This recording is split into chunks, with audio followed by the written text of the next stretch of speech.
Dear audience, in the whirlwind of life filled with turmoil, suffering, and impermanence, have we ever paused to ask ourselves, what is the path that leads our souls back to peace?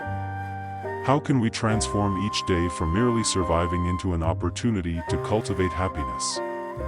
Today, let us open the door to a profound inner world, the world of the 10 virtuous deeds. These are not distant teachings but a guiding light for each step on the journey to find tranquility in our present lives.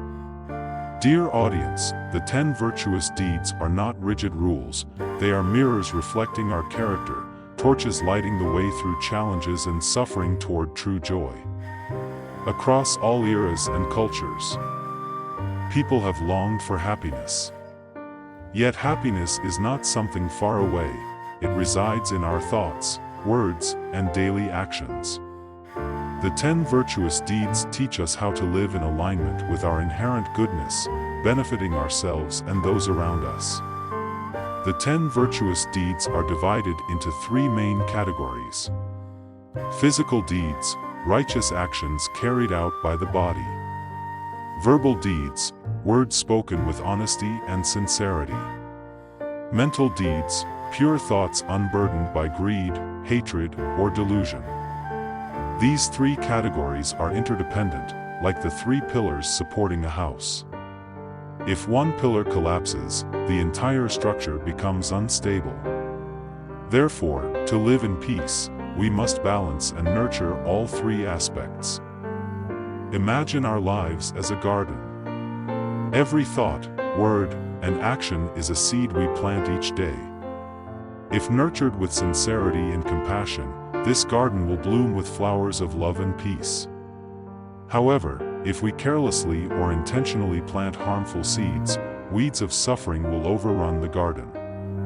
This journey is not only about identifying the seeds we've sown but also about learning how to tend to our inner gardens, transforming them into sanctuaries of joy and serenity.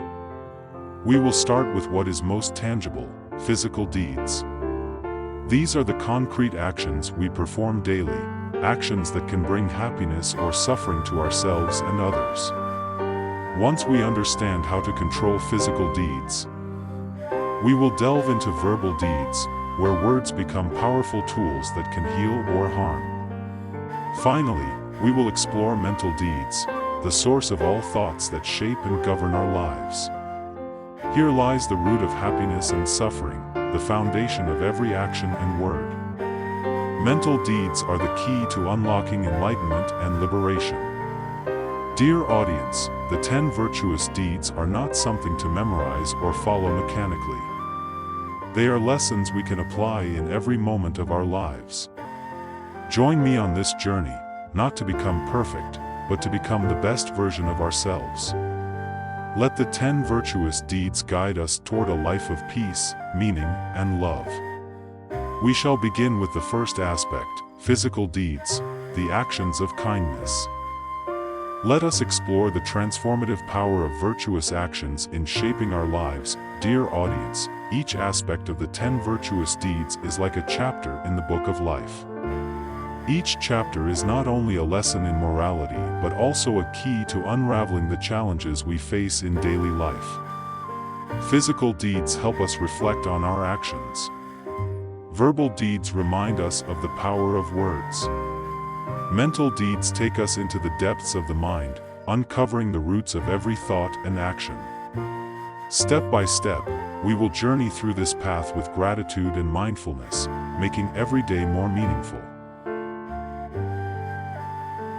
Dear audience, from the introduction, we have explored the meaning and importance of the 10 virtuous deeds. Now, we begin with the first aspect, physical deeds, where all virtuous actions originate and take root. Physical deeds, as the foundational pillar of the 10 virtuous deeds, provide the firm base for building a life of morality and serenity. Through even the smallest actions, we can create profound changes, not just for ourselves but for those around us. Dear audience, physical deeds are not just about the actions we perform daily but also how we engage with life. It's in how we walk, how we handle things, and how we interact with the world. A small act can bring joy or cause sorrow. Among the 10 virtuous deeds, physical deeds emphasize avoiding 3 specific actions: killing, stealing, and sexual misconduct.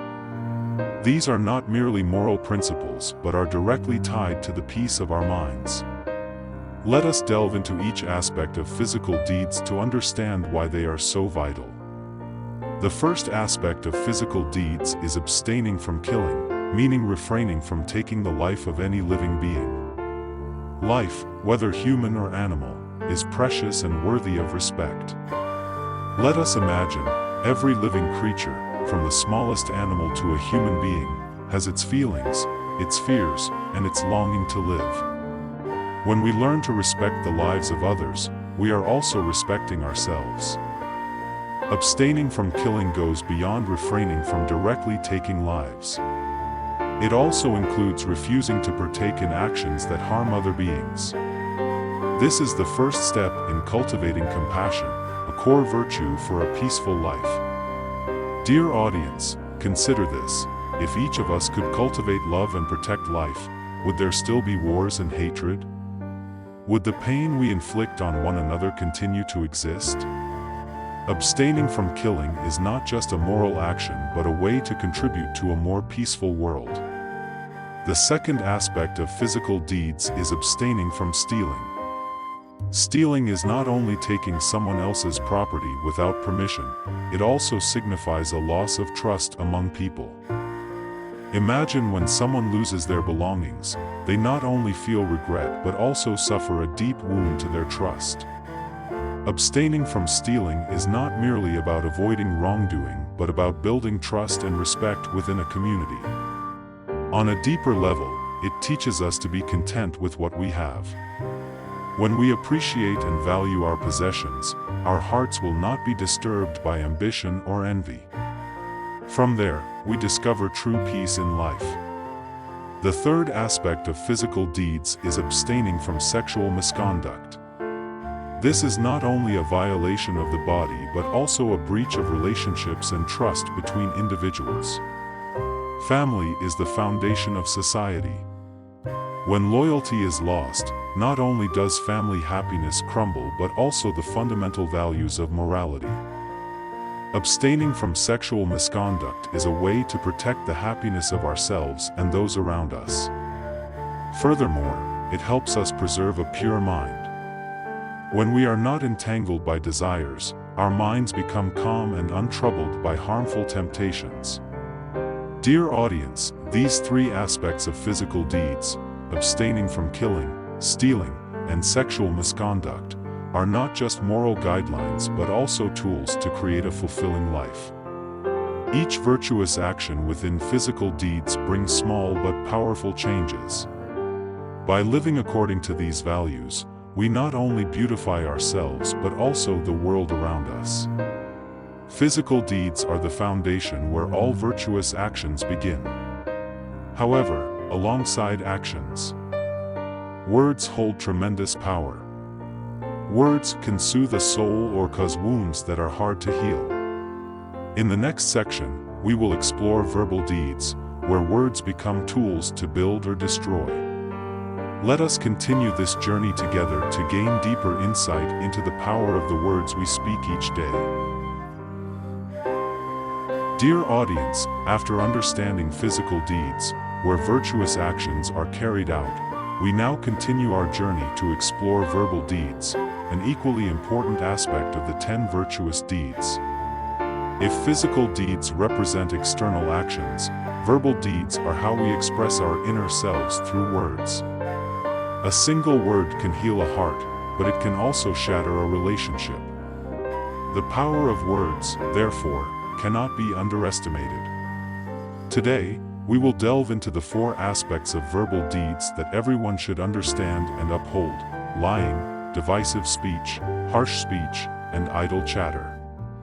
The first aspect of verbal deeds to avoid is lying. A lie, no matter how small, can harm the trust between people. Trust, dear audience, is the foundation of all relationships. When we lie, we not only hurt others but also compromise our integrity. Ask yourself, does a lie truly bring anything good? Or does it merely cover up the truth temporarily, only to lead to long-term consequences? Avoiding lying helps us maintain trust and live a transparent life. An honest person does not need to worry about remembering the lies they've told because they always stand by the truth. The second aspect of verbal deeds is avoiding divisive speech. Words that cause division often stem from jealousy, anger, or thoughtlessness. Yet, regardless of the reason, the consequence is always destruction. Think about the times we've accidentally or intentionally said something that led others to misunderstand each other. Perhaps at the time, we thought it was harmless. But divisive words are like arrows. Once released, they cannot be taken back. They leave wounds in relationships, sometimes irreparable. Instead of using words to divide, we can choose words that mend and build. A sincere compliment or timely encouragement can not only ease tensions but also bring people closer together. The third aspect is avoiding harsh speech. Cruel and bitter words not only hurt the listener but also damage the soul of the speaker. When we use harsh language to attack others, we are spreading hatred and resentment. Yet, the harm we cause is not limited to others. It also affects us, making our minds heavy and clouded. Instead of harsh words, we can choose compassionate and gentle language. Remember, words have the power to heal. A timely word of encouragement or a kind remark can bring joy and hope to someone in need. The final aspect of verbal deeds is avoiding idle chatter. Words that lack purpose or meaning not only waste time but also dilute the value of what truly matters. When we speak without mindfulness, we may unintentionally hurt others or miss the chance to say something meaningful. Reflect on this. How many words do we speak each day, and how many of them are truly necessary or valuable? Learning to speak less but with intention, carefully choosing our words, this is the art of communication. When our words carry meaning, others will listen with respect and understanding. Dear audience, verbal deeds are how we use words to express our souls. Positive words can spread joy and harmony, while negative words can cause deep wounds. The four aspects of verbal deeds, avoiding lying, divisive speech, harsh speech, and idle chatter, are not just ethical principles but also a compass to guide us toward a harmonious and peaceful life. Dear audience, we have now explored physical deeds and verbal deeds, two of the three key aspects of the 10 virtuous deeds. Yet actions and words are only the visible surface. The root of all actions and words lies within the mind, where all thoughts originate. In the next section, we will delve into mental deeds, how our minds generate virtuous or negative thoughts and how we can transform our minds to achieve true peace. Dear audience, after exploring physical deeds, where actions are carried out, and verbal deeds, the way we express ourselves through words, we now journey deeper into the realm of mental deeds. If physical deeds represent external actions and verbal deeds serve as a bridge of connection, mental deeds are the root of all, where every thought and intention begins. From mental deeds, physical and verbal deeds take shape. Only when the mind is pure will our actions and words be genuinely virtuous. Dear audience, our thoughts are the foundation of all karma. A single thought can inspire us to help someone in need, but it can also lead to causing deep harm. That is why, among the 10 virtuous deeds, mental deeds are considered the most crucial. They do not just affect our present but also shape our future. Mental deeds are divided into three aspects to avoid: greed, hatred, and delusion. These unwholesome mental states, if left unchecked, will lead us far from the path of happiness and peace. Let us examine each aspect closely to understand their impact on our lives and learn how to transform them into virtuous thoughts. Greed is an insatiable desire, a feeling of constant lack, even when we already have enough. It is not limited to material possessions but also includes the longing for power, recognition, and control over others. Greed is like a fire. The more we feed it, the stronger it burns. When we see others happy, instead of sharing their joy, we feel envious. When we achieve something, it rarely satisfies us, and we crave more. To overcome greed, we must practice contentment, knowing what is enough. Contentment brings lightness to our hearts, freeing us from unnecessary desires. Practicing contentment does not mean abandoning everything. It means cherishing and appreciating what we have with gratitude and satisfaction. Hatred, dear audience, is a fire that consumes our very soul.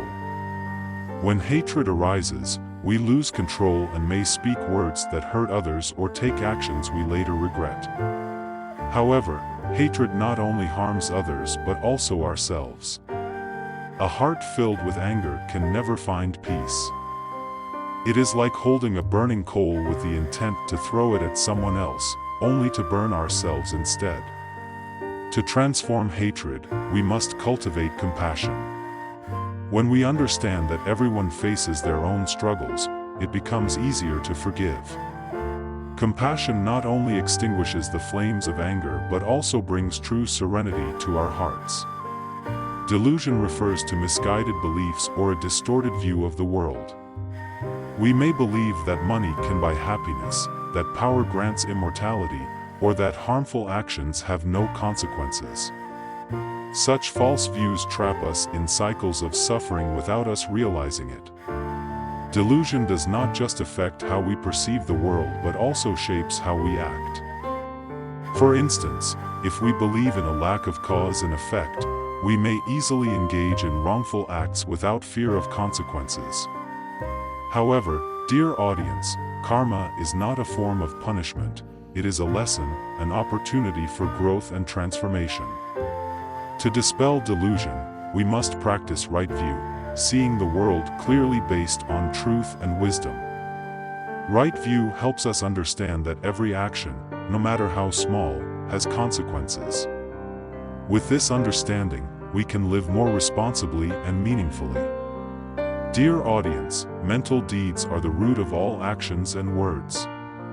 When we master our mental deeds, we not only transform ourselves but also radiate peace to those around us. Greed can be transformed into contentment. Hatred can be transformed into compassion. Delusion can be transformed into right view. Each of these transformations is a step forward on the path of practice, bringing us closer to liberation and true peace. Dear audience, our journey today has covered physical deeds, verbal deeds, and mental deeds, the three core aspects of the 10 virtuous deeds. Each part is an essential piece that helps us better understand ourselves and how to live a meaningful life. In the conclusion, we will reflect on this journey and explore how to apply these teachings in daily life, turning every moment into an opportunity for practice and growth. Dear audience, we have traveled together on a meaningful journey, exploring the 10 virtuous deeds, the foundational values for building a virtuous and peaceful life. From physical deeds to verbal deeds and finally to mental deeds, each part has brought profound lessons, reminding us that every action, word, and thought holds the power to shape our lives. Physical deeds teach us to avoid killing, stealing, and sexual misconduct, not only to avoid harming others but also to prevent planting seeds of suffering within ourselves. Verbal deeds remind us of the power of words, showing us that speech can either build or destroy the happiness of a lifetime. Mental deeds, rooted in greed, hatred, and delusion, highlight the importance of transforming our thoughts to achieve genuine peace. Physical, verbal, and mental deeds are inseparable. The mind leads, words connect, and actions manifest. When our mental deeds are pure, our actions and words naturally align with virtue. Conversely, when our minds are clouded by greed, hatred, and delusion, our actions and words follow a destructive path. This is why, in the teachings of the Buddha, we emphasize returning to the mind, to nurture virtuous thoughts. Only by mastering our minds can we truly master our lives. How can we live a life of meaning, not just for ourselves but also to spread joy to others? The answer lies in the 10 virtuous deeds. Practicing these deeds not only frees us from suffering in this life but also plants seeds of peace for future lives. By following the 10 virtuous deeds, we not only liberate ourselves but also become beacons of light, inspiring those around us. A small act of kindness, a gentle word, or a compassionate thought, all these can bring about profound change. The 10 virtuous deeds are not distant ideals. They can be practiced daily, starting with simple actions. Begin by controlling your actions, avoiding harm to any living being, whether human or animal. Then, pay attention to your words. Always speak truthfully, kindly, and with the intent to bring joy to others. Finally, spend time each day reflecting on your thoughts, identifying negative tendencies, and transforming them with compassion and wisdom. Progress comes gradually, one small step at a time. Each day, as we improve even slightly, we will find our lives becoming lighter and more meaningful. It is never too late to begin. Ask yourself, what have I done today to make my actions, words, and thoughts better? Every day is a new opportunity to plant seeds of goodness and live a life worth living. Imagine, if we all practiced the 10 virtuous deeds, how beautiful this world could be. No more hurtful words, no more harmful actions, and every heart would be filled with peace. This is not just the responsibility of each individual but also a gift we leave for future generations. Our journey today does not end with learning about the 10 virtuous deeds. It marks the beginning of a new journey, a journey of transformation and growth. Let us start today, in this very moment. Practicing the 10 virtuous deeds is not just a way to bring happiness to ourselves but also a way to make this world a better place. May you always find peace, serenity in body and mind, and steadfastly walk the path of practice, so that each day brings you closer to liberation and genuine joy. Follow Peace and Dharma to stay updated on upcoming teachings. Together, we will continue exploring the depths of the Dharma, expanding our compassion, and seeking peace within our own hearts. May you and your loved ones always be healthy, serene, and steady on the path of practice. Until we meet again, may you find joy and tranquility in every step of your journey.